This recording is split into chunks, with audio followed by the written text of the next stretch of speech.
Most Catholics reading today's Gospel are immediately transported to the Mass, where we say a similar phrase to that of the centurion.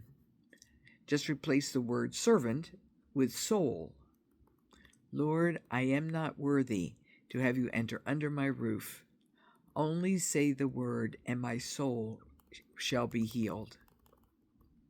Now, I grew up like many cradle Catholics, going through the motions of Mass without much thought.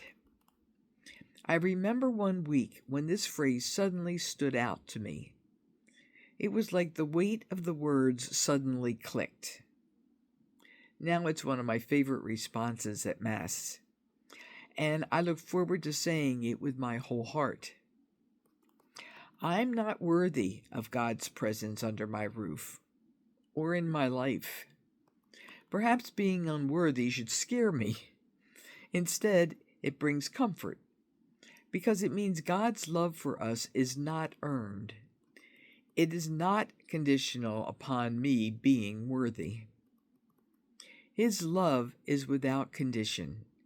His sacrifice is a freely given gift to us. Now, when I say this in Mass, it's a prayerful invite for God to meet me where I am, under the roof of my mind, body, and soul. I'm happy each time I ask, because it's a chance for me to grow closer to God.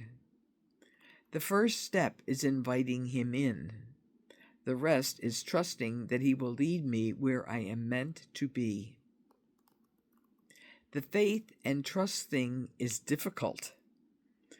I know God can do all things, but my fragile human heart worries if He will.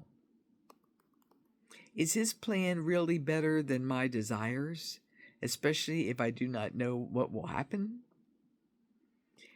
Could I have faith like the centurion, whose belief amazed Jesus? When I think of this interaction, it strikes me of how it would have been frowned upon for the centurion to approach Jesus, if for no other reason than because he was a symbol of Roman power, and the Romans were long at war with the Israelites. Followers of Jesus may have been upset at his approaching, much less receiving the favor of a visit, because of the hurt his people had brought to theirs. How difficult must it have been for him to approach Jesus, not knowing what animosity he might face. But Jesus doesn't receive him with bias. Rather, he praises him with a faithfulness unlike what he had seen in Israel. I'm sure that ruffled some feathers. Imagine an outsider being praised for such qualities. The centurion also approached with humility, seeking help not for himself, but for another. He was trying to be a good steward of those who were his responsibility. He trusted the Lord to take care of his servant.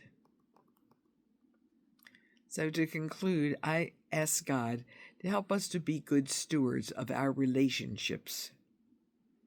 May we have the courage to invite God into our lives and help us to trust that through His unconditional love for us, He will lead us on the right path. Amen.